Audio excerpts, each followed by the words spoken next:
Wait, you want how much for my mailbox to be the wrong color? That's what I'm thinking. When this crazy HOA lady shows up demanding $3,500, my wife, Julie, she just looks at this woman and says, no. Just like that.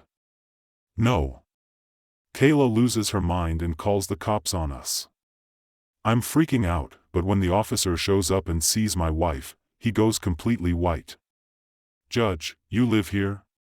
The look of pure horror on Kayla's face. Chef's kiss. Stick around because this story has a twist that nobody, and I mean nobody, saw coming. Let me paint you a picture of our neighborhood.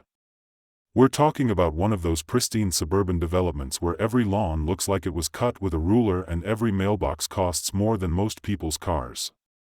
My wife, Julie, and I had just moved into this $2.5 million house. Yeah, I know. Software architect money goes pretty far when you work for the right companies. The place came with everything you'd expect. Perfectly manicured gardens, a 3-car garage, and apparently a homeowners association president who thought she was running her own personal dictatorship. I'm Blake Ward, by the way, and I work from home most days, which means I get front row seats to all the neighborhood drama. Usually, that drama involves someone's garbage can being too close to the sidewalk or debates about whether beige or cream is the appropriate fence color. What I didn't expect was for our HOA president to show up at our door like she was conducting a military raid. This woman, and I use that term loosely, strutted up our driveway at exactly 7 in the morning, wearing a navy blazer that screamed, "I demand to speak to your manager," and carrying a clipboard thick enough to stop bullets. The doorbell rang twice, sharp and authoritative, like she was announcing her arrival to peasants. I was upstairs grabbing my coffee when I heard Julie answer the door. Now, here's something you need to understand about my wife. Julie Parker is the calmest person I've ever met. I've seen her handle crisis situations with the composure of a Zen master. So, when I came downstairs and saw her standing in our doorway, completely relaxed, listening to this woman rant about violations, I knew something was different about this interaction. I'm Kayla Sanders, president of the Meadowbrook Heights Homeowners Association, the woman announced like she was introducing herself as the Queen of England. Your property is currently in violation of 17 separate community standards, and the total fine comes to $3,500. She said this with the confidence of someone who'd never been told no in her entire life. In fact, I don't remember us having a board meeting at all this week. He crossed his arms and suddenly Kayla's confident performance started looking a lot less convincing. And since when do we have the authority to impose late fees without a formal notice period? You should have seen Kayla's face. She went from predatory confidence to barely controlled panic in about 5 seconds. Tom wasn't just some random neighbor she could intimidate. He was an inside witness who could expose her lies in real translation. Please don't make me explain my made-up fees in front of people who know I'm lying. But Julie wasn't backing down. She was just getting started. I insist. As a new resident, I'd like to understand the community standards fully. I'm sure other neighbors would benefit. Each had been forced to sell their house after Kayla manufactured a fake sewage violation requiring $40,000 in immediate remediation. Julie explained the full criminal scope while spreading evidence across our dining room table like a federal prosecutor preparing for trial. Blake, this network has stolen over $400,000 from families who thought that they were just dealing with overly strict community standards. Kayla targets newcomers, especially minorities and young professionals who don't understand local systems and are more likely to pay rather than fight. That evening, Julie revealed something that explained her strategic patience and professional confidence throughout this entire ordeal. I've been in contact with federal investigators who've been tracking this corruption network for months. They needed someone with legal standing and expertise to document the full scope of the criminal enterprise. When Kayla targeted us, she handed the FBI everything they needed to build a comprehensive RICO case. The other thing Morrison had panicked about wasn't just his gambling debts or his assistance with Kayla's current scam. He'd been falsifying police reports to justify property seizures, providing official law enforcement cover for organized theft, and using his badge to intimidate federal crime victims into silence. These were federal felonies that carried serious prison time, and Julie had been documenting his involvement since their first confrontation. Wednesday brought news that made even my unflappable wife look concerned. The state investigators called back with information about the scope of Morrison's corruption that went beyond anything we'd imagined. He wasn't just helping Kayla with intimidation tactics. He'd been providing false police reports to justify foreclosure proceedings, witness intimidation to silence victims who tried to fight back, and official cover for property seizures that funded the entire criminal network. "Blake, this case just became much more serious," Julie said after hanging up with the investigators. "Morrison's not just a corrupt cop taking bribes. He's a key player in a criminal enterprise that's been destroying families for years. The federal charges he's facing could put him away for decades, which means he's desperate enough to do anything to protect himself." That night, I watched my wife prepare for what she knew would be Kayla's final, most dangerous escalation. Julie had been expecting this progression from the beginning, understanding that desperate criminals make increasingly reckless decisions when their operations are threatened by superior legal knowledge and federal investigation. The evidence files Julie had assembled were comprehensive enough to prosecute a small army of criminals. Financial records showing systematic embezzlement, recorded conversations proving conspiracy, documentation of fake violations used to justify property theft, and witness testimony from dozens of victims who'd been too intimidated to fight back until now. "Everything changes tomorrow," Julie told me, reviewing her case files with the satisfaction of a prosecutor who'd built an airtight federal case. "Kayla's going to make her final mistake. And when she does, Officer Rodriguez is going to trigger the federal response that ends this criminal enterprise forever."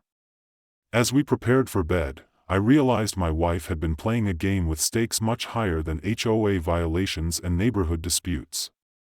She'd been building the foundation for federal prosecutions that would restore justice to every family victimized by this network. Using Kayla's own arrogance and escalation as evidence for charges that would put the entire criminal enterprise away for decades, state investigators called Julie back with urgent news. "Ma'am, what you've uncovered, this goes way beyond fraud." Julie's face went pale as she listened to something I couldn't hear. What did the state investigators discover that makes even a federal judge look terrified? The answer would determine whether tomorrow's confrontation would end Kayla's criminal career or escalate into something even more dangerous than any of us had imagined. Detective Morrison's panicked retreat should have been Kayla's first warning that she was in over her head. But desperate people rarely make smart decisions. The next day, Morrison was back, but this time he brought back up in a whole new level of aggression that told me Kayla had given him an ultimatum. Either make this problem disappear or explain to some very dangerous people why he couldn't deliver on his promises. Morrison had arrived with a younger officer I didn't recognize and an attitude that screamed last chance before things get ugly. "Mrs. Parker," Morrison announced, standing on our porch like he owned it. "We've received multiple complaints about harassment and intimidation tactics directed toward HOA officials. Some residents are concerned that your resistance to community standards might escalate into something more serious." The way he said something more serious sounded like a threat wrapped in police procedural language. But here's the thing about my wife. She'd spent 15 years dealing with criminals who thought they were smarter than the system. And Morrison wasn't even close to the most dangerous person she'd faced in court. Julie stepped onto our porch with the calm confidence of someone who held all the cards and was just waiting for the right moment to play them. "Detective Morrison, I appreciate your concern for community safety," she began. And I could hear that measured tone she used when she was about to dismantle someone's case piece by piece. "However, I'm curious about the legal basis for your investigation. Under what statute does the Sheriff's Department have authority to enforce civil HOA disputes? And more specifically, how does asking for proper documentation constitute harassment?" Morrison's partner, a rookie who clearly had no idea what he'd walked into, started to respond, but Morrison cut him off with a look that could melt steel. The younger officer stepped back, suddenly very interested in his notepad, while Morrison tried to regain control of a situation that was spiraling away from him. "Look, Mrs. Parker, we can do this the easy way or the hard way," Morrison said, dropping any pretense of official procedure. "Your neighbors just want peace in the community. Pay the fines, follow the rules, and everyone goes back to their normal lives. Keep fighting, and things get complicated." That's when my wife did something that made me fall in love with her all over again. She smiled. Not the polite smile she'd been using with Kayla, but the predatory smile I had seen her use on corrupt defendants who thought they could outsmart a federal courtroom. "Detective, are you familiar with U.S.C. Title 18, Section 1962? It covers civil rights violations committed under color of law. Specifically, it addresses law enforcement officers who use their official authority to intimidate civilians in furtherance of criminal enterprises." Morrison went white. Not pale, not uncomfortable, white as paper, like all the blood had just drained from his body. His partner was staring between them, clearly realizing this conversation had just moved way above his pay grade. I'm standing behind Julie, watching her systematically destroy a corrupt cop with nothing but superior legal knowledge and perfect timing. "I think there's been a misunderstanding," Morrison stammered, already backing toward his patrol car. "We're just conducting a routine community welfare check. No problems here." He was practically dragging his confused partner down our driveway, desperate to escape before Julie could ask any more questions that proved she knew exactly what kind of criminal he was. As their patrol car disappeared around the corner, I finally asked the question that had been eating at me for days. "Julie, how do you know so much about Morrison's case file? How do you have access to HOA internal affairs investigations?" My wife had been holding back information and I needed to understand what I'd married into. She took my hand and led me back into the house, closing the door behind us with the kind of finality that suggested we were about to have a very important conversation. "Blake, I haven't been completely honest about why I'm taking Kayla's case so seriously," she began. And my heart started racing with possibilities I wasn't sure I wanted to explore. "The FBI has been tracking this corruption network for 8 months. Kayla's operation isn't some isolated HOA scam. It's part of a larger pattern of public corruption involving city officials, building inspectors, and law enforcement officers across 3 counties. They've been looking for the right case to bring everything into the light. Someone with the legal knowledge and credibility to document the full scope of the conspiracy." I sat down heavily in our kitchen chair trying to process what she was telling me. "So, when you said you wanted to see how deep this rabbit hole goes, I meant I was already part of the FBI's investigation," she confirmed. "Not officially, not as an undercover agent, but as a federal judge who happened to move into the right neighborhood at exactly the right time. When Kayla targeted us, she handed the Bureau everything they needed to build a RICO case." The phone rang before I could respond, and Julie's face lit up with the kind of excitement I'd seen when she was working on landmark cases that would change legal precedent. "Judge Parker," she answered, then listened for several minutes while taking notes that looked like they were written in some kind of legal code. When she hung up, she turned to me with an expression that mixed professional satisfaction with personal vindication. "Blake, the state investigation just confirmed what we suspected. Morrison isn't just helping Kayla intimidate homeowners. He's been providing official cover for property seizures, fake police reports to justify foreclosures, and witness intimidation to silence victims who tried to fight back." That evening, our house became the unofficial headquarters for what I was starting to think of as the resistance. Mrs. Collins arrived with a folder full of documents she'd been secretly collecting for 2 years.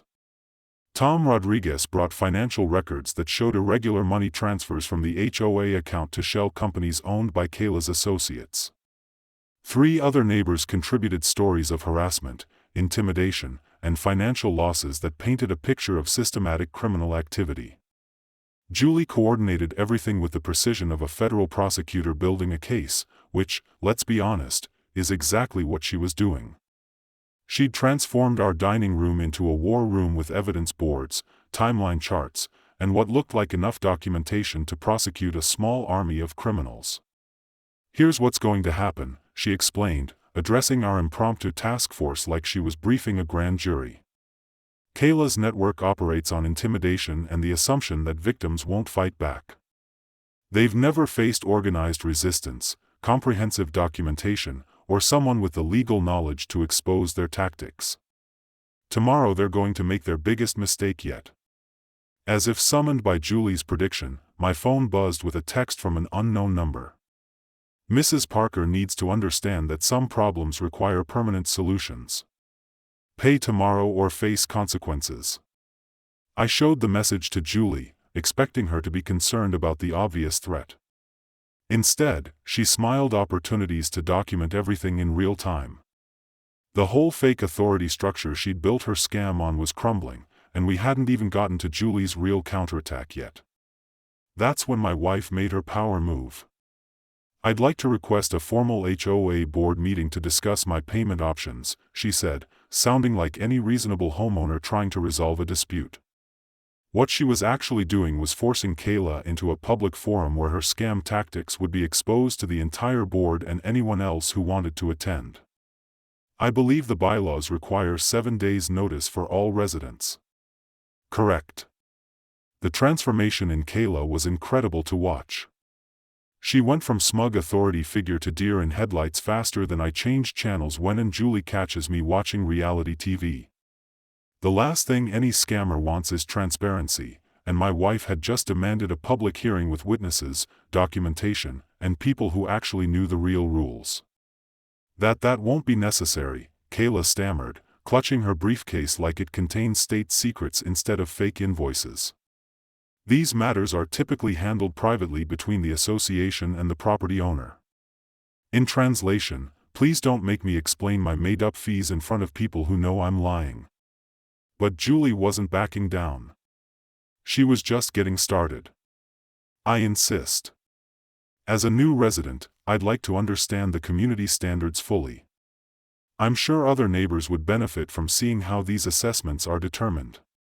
She was being so reasonable, so community-minded that Kayla couldn't refuse without looking like exactly what she was, a petty dictator who made up rules as she went along. The board meeting happened that Saturday in the community center. And friends, it was like watching a master class in legal strategy. Julie showed up with a folder full of research that would make a law student jealous. Not just our HOA bylaws, but state regulations, federal guidelines, and what looked like actual case law from similar disputes.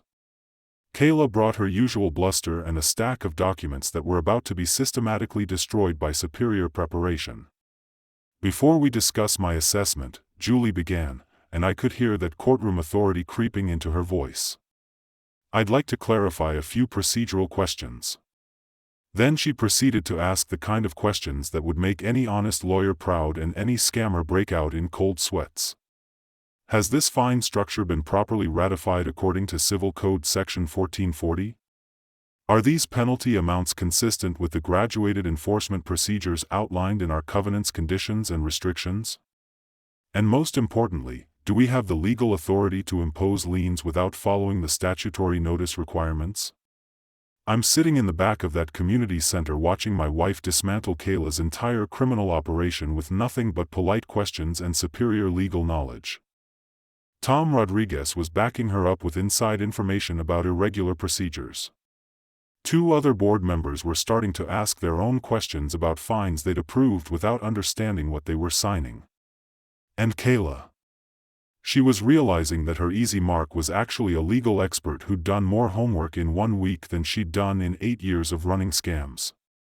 The meeting ended with the board voting to suspend all pending assessments until they could conduct a full review of their enforcement procedures. Julie had won round 1 without ever revealing she was a federal judge. She'd beaten Kayla at her own game using nothing but superior preparation and the kind of strategic thinking that comes from years of destroying criminals in federal court. After the meeting, as we walked back to our car, I finally asked the question that had been eating at me all week. "Julie, why are you playing games with this woman? You could end this in 5 minutes by showing her your judicial credentials." And my wife stopped walking and looked back at the community center where Kayla was having what appeared to be a very heated conversation with her contractor friend Blake. This woman has been running the same scam for years. She targets newcomers, especially families who look vulnerable or different. She's destroyed lives, forced people from their homes, and stolen hundreds of thousands of dollars through intimidation and fake legal threats. Julie's voice had that edge it gets when she's talking about injustice. The same tone she uses when sentencing people who prey on the innocent. If I just flash my credentials and make her back down, she'll wait until we move or transfer, then start up again with the next family. That's when I understood my wife wasn't just protecting us. She was building a comprehensive federal case that would end Kayla's criminal enterprise permanently. Every fake violation, every inflated fee, every procedural abuse was being documented by someone who knew exactly how to turn civil fraud into federal charges. As we reached our car, I noticed something that made my blood run cold. A man in jeans and a baseball cap was standing near Kayla's SUV, talking quietly with her while she gestured angrily toward our house. There was something about the way he carried himself, the way he kept scanning the parking lot like he was looking for threats that screamed enforcement. Kayla wasn't just escalating her financial demands. She was bringing in muscle. Julie saw him, too. And I watched her expression shift from professional satisfaction to tactical assessment. "It's about to get more interesting," she said quietly, but I could hear the anticipation in her voice. As we drove home, I couldn't shake the feeling that Kayla's desperation was about to turn this civil dispute into something much more dangerous. Who was this man? And what does Kayla have planned that requires enforcement? Monday morning brought a phone call that turned our HA drama into something much darker. And suddenly, I understood why my wife had been so methodical about building her case. I'm working from my home office when I hear Julie talking to someone in her stud. Her voice carrying that formal tone she uses for serious federal business. The caller was speaking loud enough for me to catch fragments through the wall. "Ma'am, what you've uncovered goes way beyond HOA fraud. We're looking at systematic targeting of vulnerable populations." I watched Julie's face go pale as she listened, her grip tightening on the phone. When she hung up, Julie sat quietly for a moment before turning to me with mixed professional excitement and genuine concern. "Blake, the state investigators just confirmed what I suspected. Kayla's not running some petty neighborhood scam. She's part of a criminal network that's been systematically defrauding homeowners across 3 counties." That's when the real scope became clear, and honestly, it was terrifying. Kayla's operation involved corrupt city officials manufacturing building code violations, crooked contractors providing inflated estimates, and dirty cops intimidating victims into paying rather than fighting back. This wasn't just about our mailbox color anymore. This was organized crime with official protection. If you think my wife is playing 4-dimensional chess while Kayla's playing checkers, drop Julie knows in the comments because you are about to see exactly how right you are. Tuesday afternoon, Kayla escalated with reinforcements that proved Julie's point. The fee had grown to $20,000, $5,000 for municipal violations that didn't exist, $4,000 in expedited processing fees for fabricated problems, and $3,000 in legal enforcement costs for being extorted by criminals in official positions. But what made this visit terrifying was Detective Morrison. The moment I saw him, I understood we weren't dealing with some angry HOA president anymore. This was organized crime with law enforcement protection. The kind of systematic corruption that destroys communities. Morrison looked exactly like what he was, a dirty cop who'd sold his badge for gambling money. "Mrs. Parker," Morrison announced, standing on our porch like he owned it. "I've received reports of harassment directed toward community officials. Some residents are concerned about potential escalation." The way he said escalation was a direct threat. Comply or face arrest on whatever charges he felt like manufacturing. That's when my wife stepped into prosecutor mode and started dismantling Morrison's intimidation tactics with surgical precision. "Detective Morrison, I'm curious about your department's jurisdiction over civil HOA disputes. Under what specific statute are you investigating alleged harassment between neighbors? She was treating him like a hostile witness, and Morrison was starting to realize he was facing someone who understood law enforcement authority better than he did. Julie wasn't finished. She'd been preparing for this confrontation, and now she was ready to show Morrison exactly how much she knew about his criminal activities. I'm also curious about your internal affairs case file, number IIA 202347, the one involving unauthorized use of department resources for personal financial gain. Morrison went white, not pale, white as paper, like someone had just told him his worst nightmare was coming true. How did some suburban housewife know about confidential internal affairs investigations? Why was she mentioning specific case numbers like she had access to law enforcement files that should have been classified? While Morrison was retreating Syrian Orthodox Church, the one involving unauthorized use of department resources for personal financial gain. Morrison went white, not pale, white as paper, like all the blood had just drained from his body. His partner was staring between them, clearly realizing this conversation had just moved way above his pay grade. I'm standing behind Julie, watching her systematically destroy a corrupt cop with nothing but superior legal knowledge and perfect timing. I think there's been a misunderstanding, Morrison stammered, already backing toward his patrol car. We're just conducting a routine community welfare check. No problems here. He was practically dragging his confused partner down our driveway, desperate to escape before Julie could ask any more questions that proved she knew exactly what kind of criminal he was. As their patrol car disappeared around the corner, I finally asked the question that had been eating at me for days. Julie, how do you know so much about Morrison's case file? How do you have access to Shia internal affairs investigations? My wife had been holding back information and I needed to understand what I'd married into. She took my hand and led me back into the house, closing the door behind us with the kind of finality that suggested we were about to have a very important conversation. Blake, I haven't been completely honest about why I'm taking Kayla's case so seriously, she began. And my heart started racing with possibilities I wasn't sure I wanted to explore. The FBI has been tracking this corruption network for 8 months. Kayla's operation isn't some isolated HOA scam. It's part of a larger pattern of public corruption involving city officials, building inspectors, and law enforcement officers across 3 counties. They've been looking for the right case to bring everything into the light. Someone with the legal knowledge and credibility to document the full scope of the conspiracy. I sat down heavily in our kitchen chair trying to process what she was telling me. So, when you said you wanted to see how deep this rabbit hole goes, I meant I was already part of the FBI's investigation, she confirmed. Not officially, not as an undercover agent, but as a federal judge who happened to move into the right neighborhood at exactly the right time. When Kayla targeted us, she handed the Bureau everything they needed to build a RICO case. The phone rang before I could respond, and Julie's face lit up with the kind of excitement I'd seen when she was working on landmark cases that would change legal precedent. Judge Parker, she answered, then listened for several minutes while taking notes that looked like they were written in some kind of legal code.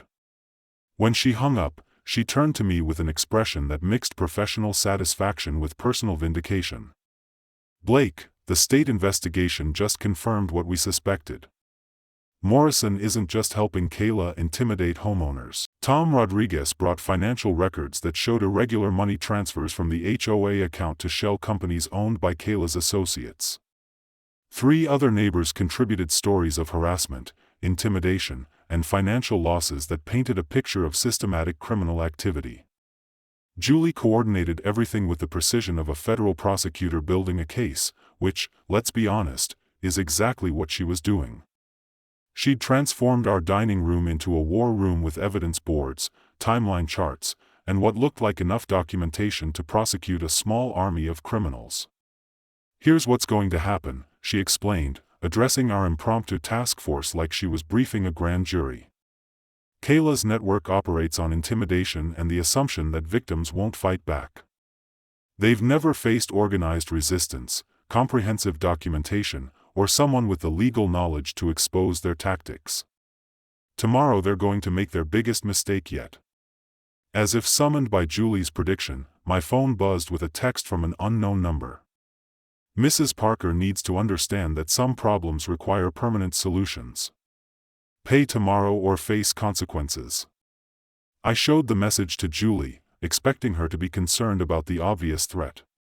Instead, she smiled that predatory smile again. Perfect.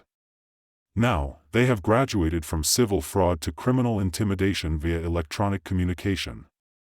That's a federal felony, and they just handed us the evidence we need to bring in the FBI officially. She was already photographing the text, adding it to her growing pile of evidence.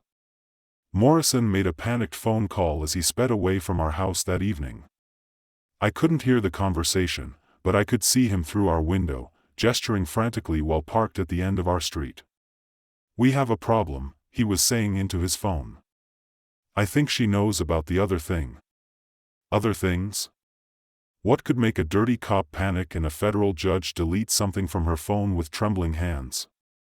The answer would come the next day when Kayla would make her final desperate gamble that would turn a corruption investigation into a federal task force operation. What other thing could make both a criminal cop and a federal judge shake with the implications?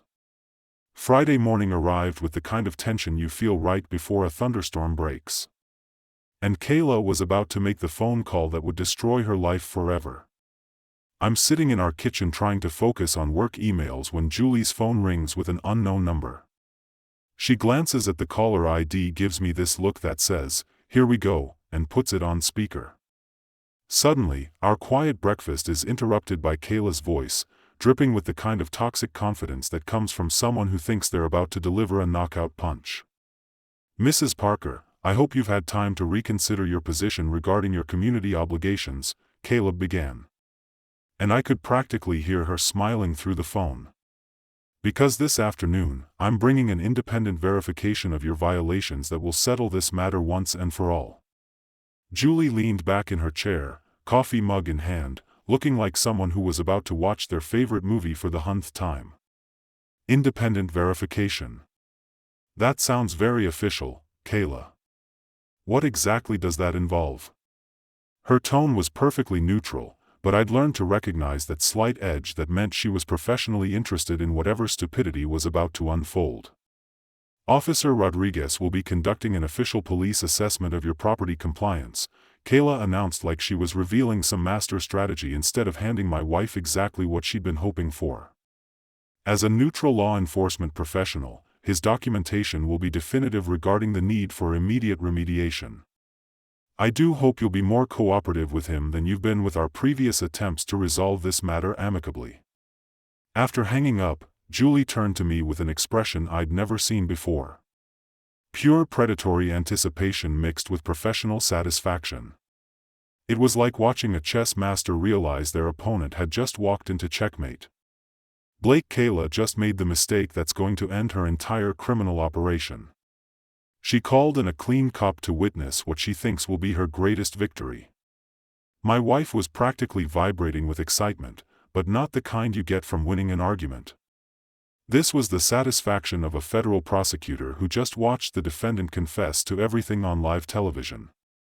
She has absolutely no idea that Officer Rodriguez is about to become the key witness in a federal prosecution that's been months in the making. The community preparation had been incredible to watch over the past week. What started as a neighborhood full of scared residents hiding behind closed curtains had transformed into something that looked like organized resistance against a criminal enterprise. Mrs. Collins had positioned herself strategically on her front porch where she'd had a clear view of everything that was about to happen. Tom Rodriguez was washing his car in his driveway, close enough to hear every word while maintaining plausible deniability about eavesdropping on official police business. 3 other neighbors had found reasons to work in their front yards, creating an audience that Kayla probably thought was there to witness her authority being validated by law enforcement. What she didn't realize was that these people were positioning themselves to document federal crimes for prosecutors who'd been building a case against her network for months. Julie spent the afternoon preparing like she was getting ready for the most important performance of her legal career, which in many ways she was. She'd laid out all her documentation in perfect order, confirmed that FBI surveillance teams were positioned throughout the neighborhood, and made sure I understood exactly what was about to happen and why it would change everything. When Rodriguez arrives, he's going to expect a routine civil dispute, she explained, reviewing her evidence files one final time. Kayla will present her fake violations, demand immediate compliance, and expect me to cave under pressure from official law enforcement presence. Instead, she's going to encounter a federal judge who spent 2 weeks building an airtight criminal case against her entire network. The genius of Julie's strategy was becoming clear. She'd let Kayla escalate her criminal behavior while documenting everything, building the kind of comprehensive federal case that destroys entire criminal organizations. Every fake violation, every corrupt official, every intimidation tactic had been recorded and prepared for prosecution by someone who knew exactly how to turn civil fraud into federal charges. Around 3 o'clock, the circus began arriving in our neighborhood. Kayla showed up first, driving her oversized SUV like she was leading a victory parade, followed by Morrison in his patrol car, looking like he'd rather be anywhere else on Earth. Behind them came a van full of what appeared to be witnesses, probably more members of her network, ready to provide false testimony about our supposed violations. But the real show was happening among the legitimate neighbors. Mrs. Collins had taken up her position with military precision. Armed with a notebook and what looked like recording equipment, Tom Rodriguez had strategically positioned himself where he could intervene if necessary while maintaining his cover as a concerned board member.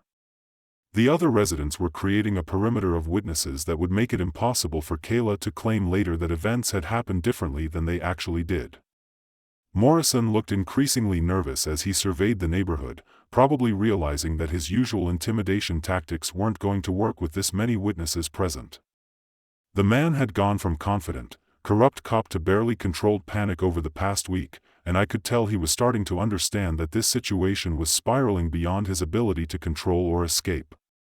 Julie watched the preparations from our front window with the calm satisfaction of a general who'd spent months planning a battle and was now watching enemy forces march directly into the trap. Blake, everything that happens in the next hour has been inevitable since the moment Kayla decided to threaten a federal judge. She just didn't know it yet. That's when Officer Rodriguez's patrol car turned onto our street and the atmosphere shifted from anticipation to electric tension. This was the moment everything had been building toward: clean law enforcement meeting corrupt criminals, federal authority confronting organized fraud, and justice finally arriving for victims who'd been waiting years for someone to take their cases seriously. Julie took a deep breath that seemed to contain 2 weeks of preparation, months of federal coordination, and years of experience prosecuting criminals who thought they were too smart to get caught. "Here we go," she said quietly, straightening her shoulders with the kind of dignity that comes from knowing you're about to deliver justice to people who desperately deserve it. Kayla was positioning herself like a prosecutor, presenting evidence to a jury, clearly expecting Rodriguez to validate her authority and force us into compliance. Morrison was providing what he thought was intimidating law enforcement backup. The fake witnesses were preparing to lie under oath to support a criminal conspiracy. None of them had any idea that they were about to participate in the kind of federal law enforcement operation that makes headlines and destroys criminal enterprises. Officer Rodriguez was approaching our house with the professional demeanor of a cop who thought he was mediating a simple civil dispute between neighbors. What he was actually about to do was trigger the biggest federal prosecution this county had seen in decades. All because Kayla had been too arrogant to research her targets before trying to scam them. As Rodriguez walked up our driveway, Julie whispered to me with absolute certainty, "When he sees me, everything changes forever." I was confused by her confidence, but watching her prepare for this moment, I understood that she wasn't guessing about what would happen next. She knew exactly how Rodriguez would react, exactly what his recognition would trigger, and exactly how Kayla's world was about to end. Why was Julie so certain that this one officer would change everything? The answer was about making Kayla Sanders wish she'd never heard our names, never seen our house, and never decided that threatening a federal judge was a smart way to solve her financial problems. The biggest shock of her criminal career was about to happen in the next 5 minutes. The moment Officer Rodriguez stepped out of his patrol car, I knew this was going to be the biggest mistake of Kayla's criminal career. Kayla was standing in our driveway like she was directing her own victory parade. Clipboard in hand, surrounded by her fake witnesses, Morrison lurking behind her with that corrupt cop swagger. She'd set up this whole production to look like official law enforcement backing her threats. The woman was practically glowing with anticipation, certain that public humiliation would finally break my wife's resistance, like it had broken so many other families before us. "Officer Rodriguez," Kayla announced, "thank you for responding to our community safety concerns. Mrs. Parker has been making threats against HOA officials and refusing to comply with legal community standards." She gestured toward our house like it was a crack den instead of a $2 million property with a perfect lawn. Rodriguez nodded professionally, pulling out his incident report pad. This was routine for him. Domestic dispute, civil matter, probably resolved with some paperwork and practical advice about neighbor relations. He had no clue he was walking into the finale of a federal investigation. "Ma'am, I'll need to get statements from all parties," he said to Kayla, then looked toward our house. "Is the homeowner available to provide her side of the story?" That's when Julie opened our front door and stepped onto the porch. She was wearing casual clothes, holding a coffee mug, looking like any suburban housewife on a Saturday morning. Morrison was smirking, probably thinking this intimidation show would work like it always had before. Rodriguez approached with his notepad ready, probably expecting some stressed homeowner who'd break down and agree to pay rather than deal with police involvement. Instead, he found himself face to face with someone who would change his entire understanding of what he'd walked into. The recognition didn't happen instantly. It built like a slow earthquake. Rodriguez looked at Julie to take her statement, and something about her face triggered a memory. His pen stopped moving across the notepad. His head tilted slightly like he was trying to place where he knew her from. Then his eyes widened as the pieces clicked into place. I watched it happen in slow motion.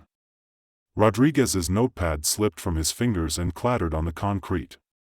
His hand moved instinctively to his hat, removing it in that automatic gesture of respect he'd learned from years of courtroom appearances. His mouth opened, then closed, then opened again as he struggled to find words for something completely unprecedented. "Wait," he said, and his voice cracked with disbelief.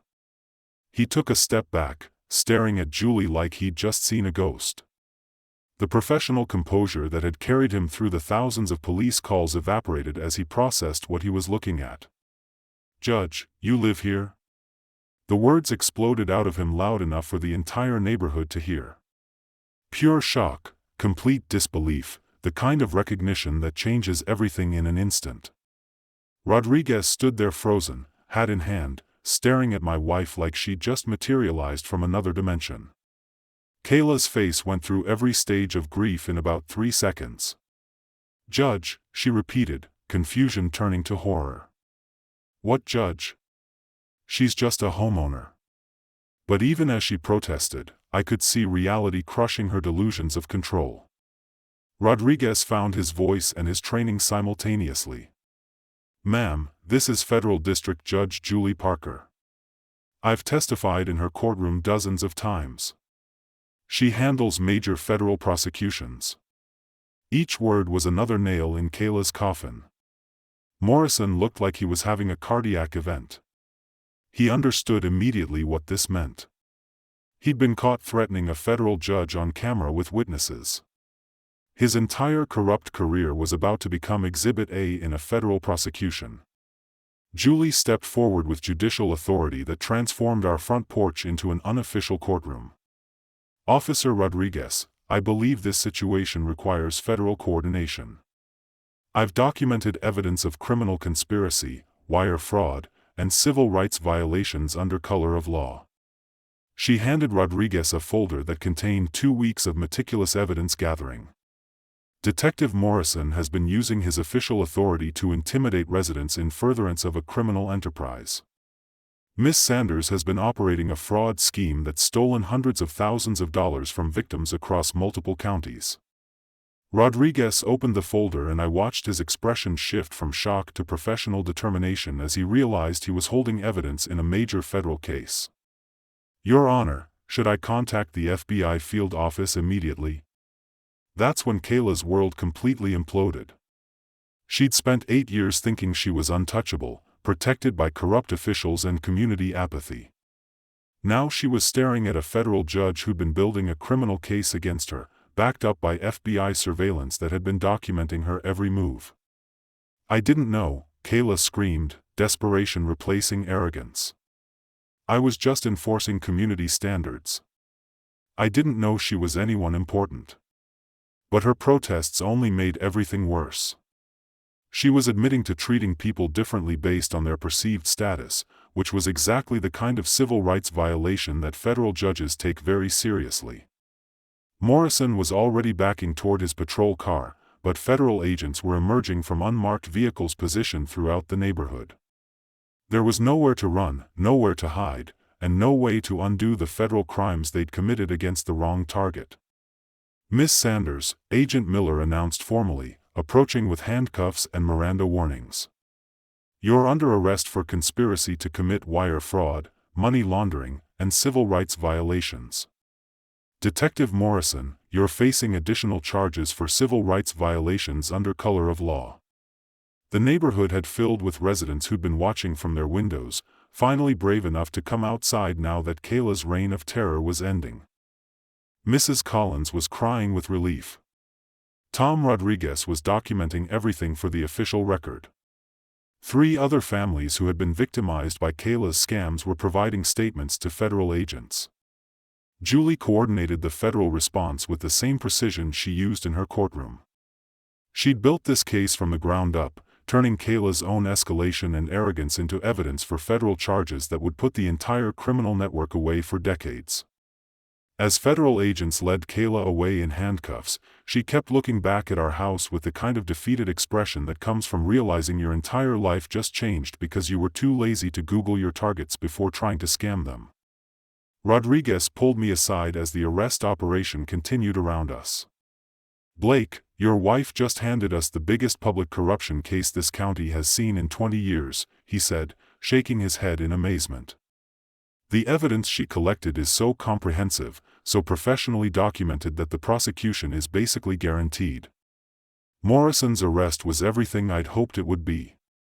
The man who tried to intimidate my wife with his badge was now facing federal charges for using his official authority to further criminal enterprises. He kept staring at Julie like he still couldn't believe a simple HOA shakedown had turned into a federal investigation that would end his career and his freedom. If you felt that moment when Rodriguez's whole world just shifted and justice finally arrived for Kayla's victims, drop justice time in the comments. As FBI agents continued processing evidence and taking statements, Rodriguez approached me with something that looked like professional concern mixed with personal curiosity. "Your wife? There's something else you need to know about what she's been investigating," he said quietly, glancing toward Julie, who was coordinating with federal agents like she'd been planning this operation for months. What else had Julie been hiding? And why did Rodriguez look so serious about telling me? The answer would complete the picture of just how deep this conspiracy went and how my wife had turned her vacation into the biggest federal prosecution of the year. The FBI coordination was like watching a perfectly choreographed performance where everyone knew their role except the criminals who'd walked into the trap.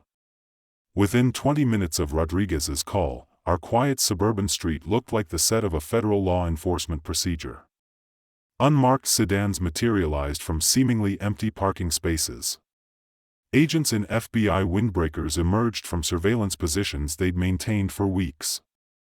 The van that had followed Kayla to our house turned out to be federal investigators who'd been documenting her every move since she'd escalated from civil fraud to criminal conspiracy. Special Agent Miller, who had been coordinating with Julie throughout the investigation, approached our group with the kind of professional satisfaction that comes from closing a case that's been months in the making. "Judge Parker, excellent work building the evidentiary foundation. We have enough documented federal crimes here to prosecute a small army." That's when Rodriguez pulled me aside to explain what Julie had been really doing for the past 2 weeks and why this case was bigger than just our HOA dispute. "Blake, your wife wasn't just documenting Kayla's scam," he said, keeping his voice low as federal agents began placing suspects in custody. "She was building the case that's going to bring down a criminal network that's been operating across 3 states. The other thing Morrison panicked about, they've been falsifying police reports to justify property seizures. Not just here, but in dozens of communities where corrupt officials provide cover for organized theft." I watched as agents approached Kayla with handcuffs and Miranda warnings. And her reaction was everything you'd hope for from someone who had spent years destroying families through intimidation and fraud. The arrogant confidence evaporated instantly, replaced by the kind of desperate panic that comes from realizing your entire life is about to change forever. "I was just following HOA procedures," she screamed, as if volume could somehow make her crimes disappear. "I didn't know she was anyone important. This is all a misunderstanding." The desperation in her voice was almost pitiful if you could forget about all the families she'd forced from their homes through systematic fraud and intimidation. Morrison's arrest was even more satisfying. The man who had tried to intimidate my wife with his badge was now facing federal charges for civil rights violations, conspiracy to commit fraud, and using his official authority to further criminal enterprises. He kept looking between Julie and the FBI agents like he still couldn't believe a simple HOA shakedown had turned into a federal investigation. But the real vindication came when the previous victims started arriving. The Morgan family, who'd been forced to sell their house after Kayla manufactured fake sewage violations, showed up with documentation they'd been saving for years, hoping someone would eventually listen to their story. An elderly couple from 2 neighborhoods brought evidence of similar harassment that had cost them their retirement home. By evening, we had 12 families providing testimony that established a clear pattern of organized criminal activity. Julie coordinated everything with the precision of a federal prosecutor, which essentially is what she'd become. She'd built a RICO case from scratch, using Kayla's own arrogance and escalation as the foundation for federal charges that would put the entire network away for decades. "Mrs. Sanders," Agent Miller announced formally, "you're under arrest for conspiracy to commit wire fraud, civil rights violations, money laundering, and operating a continuing criminal enterprise under federal RICO statutes. Mr. Morrison, you're facing additional charges for civil rights violations under color of law." The charges were music to my ears. Wire fraud carries up to 20 years in federal prison. The RICO conspiracy could add another 20. Civil rights violations under color of law were federal felonies with serious mandatory minimums. Morrison was looking at spending the rest of his career behind bars instead of behind a badge. As federal agents seized financial records, computers, and boxes of documents from Kayla's house, the scope of her operation became clear. Shell companies are used to purchase foreclosed properties. Kickback arrangements with contractors who provided inflated remediation estimates. Bank accounts containing hundreds of thousands of dollars were stolen from victims who'd been too intimidated to fight back. The community transformation was immediate and dramatic. Mrs. Collins, who had been afraid to leave her house for months, was suddenly organizing a neighborhood watch program. Tom Rodriguez was elected as interim HOA president with a mandate to completely restructure the association's governance. 3 families who had been considering moving because of Kayla's harassment decided to stay and help build a genuinely welcoming community. But the personal satisfaction went deeper than just seeing criminals get arrested. Julie had never used her judicial authority inappropriately. She'd built this entire case using the same legal knowledge and investigative skills available to any citizen who bothered to do the research. She'd beaten Kayla's network, not through judicial privilege, but through superior preparation, strategic thinking, and the kind of patience that comes from understanding how the legal system really works.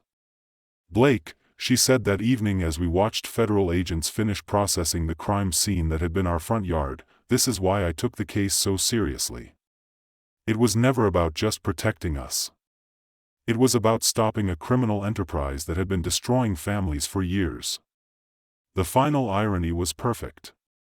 Kayla's laziness and arrogance, her failure to do basic research on her targets, had led her to threaten the one person in the county with the knowledge, authority, and federal connections necessary to destroy her entire operation. She'd handed a federal judge all the evidence needed to prosecute her network, then escalated the situation until it became a federal case with mandatory minimum sentences. 6 months later, the consequences were everything we'd hoped for. Kayla pleaded guilty to federal racketeering charges and was sentenced to 18 years in federal prison. Morrison received 12 years for civil rights violations and conspiracy.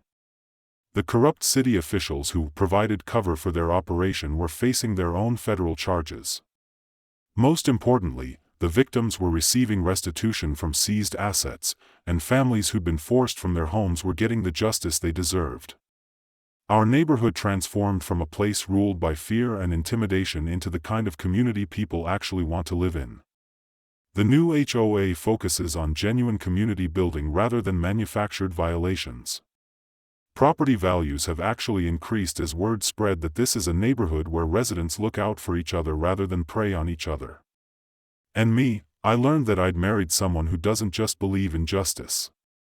She's willing to spend her vacation time making sure it happens. Watching my wife systematically dismantle a criminal enterprise using nothing but legal knowledge and strategic patience was better than any action movie Hollywood has ever produced. Sometimes the good guys really do win, especially when they're federal judges who don't appreciate being threatened by small-time criminals with big-time arrogance.